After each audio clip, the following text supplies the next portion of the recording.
வணக்கம் குட்டீஸ், welcome to little bells. Hi குட்டீஸ், நான் உங்க ராசாத்தி. இது நம்ம சின்ன கிளி. இன்னைக்கு நம்ம பண்ணைக்குள்ள 4 புது நண்பர்கள் வந்து ஒளிஞ்சிருக்காங்க. அவங்க யாருன்னு கண்டுபிடிக்க நீங்க தயாரா? ஒரு சத்தம் கேட்கும், அது யாருன்னு கண்டுபிடிங்க பார்க்கலாம்.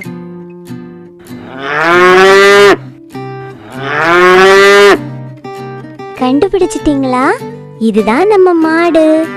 மாடு மாடு பெரும்பாலும் வெள்ளை நிறத்துல இருக்கும். மாடு நமக்கு சத்தான பால் தரும். இது புல் சாப்பிடும். மாடு தரக்கூடிய பால்ல இருந்து தான் நமக்கு நெய், வெண்ணெய் கிடைக்குது. அப்புறம் மாடுகள் விவசாயம் செய்ய நமக்கு ரொம்ப உதவியா இருக்கும். சின்ன கிளி, இது என்ன விலங்குன்னு சொல்லு. அட, இது நம்ம மாடு. மாடு.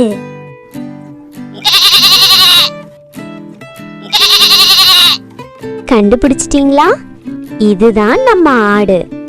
ஆடு பெரும்பாலும் வெள்ளை நிறத்துல இருக்கும்.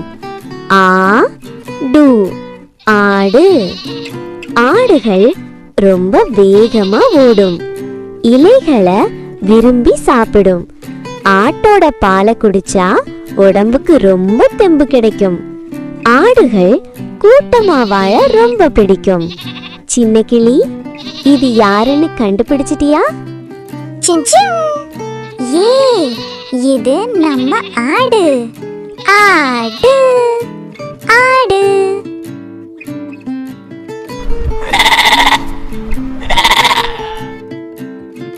கண்டுபிடிச்சிட்டீங்களா? இதுதான் செம்மறியாடு. இது பெரும்பாலும் வெள்ளை நிறத்துல இருக்கும்.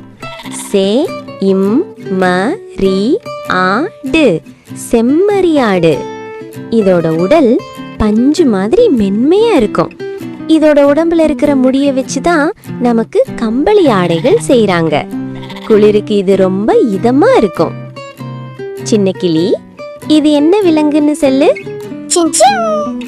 ஆஹா, இது நம்ம செம்மறியாடு.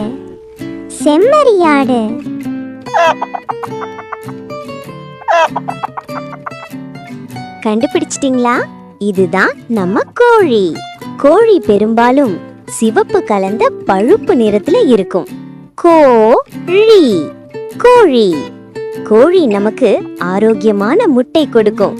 கோழிகள் தன் குஞ்சுகளை சிறகுகளுக்குள்ள வச்சு ரொம்ப அன்பா பாத்துக்கும். கோழிகள் தானியங்களை ரொம்ப விரும்பி சாப்பிடும். சின்ன கிளி, இது யாருன்னு உனக்கு தெரியுமா? ஆஹா, இது நம்ம கோழி.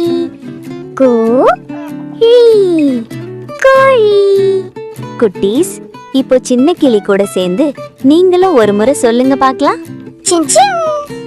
பால் தரும் மாடு, துள்ளி ஓடும் ஆடு, கம்பளி தரும் செம்மறியாடு, முட்டை கொடுக்கும் கோழி.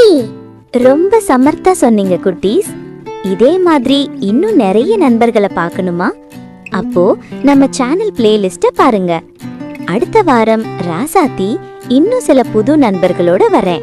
அது வரைக்கும் டாடா, பை பாய்.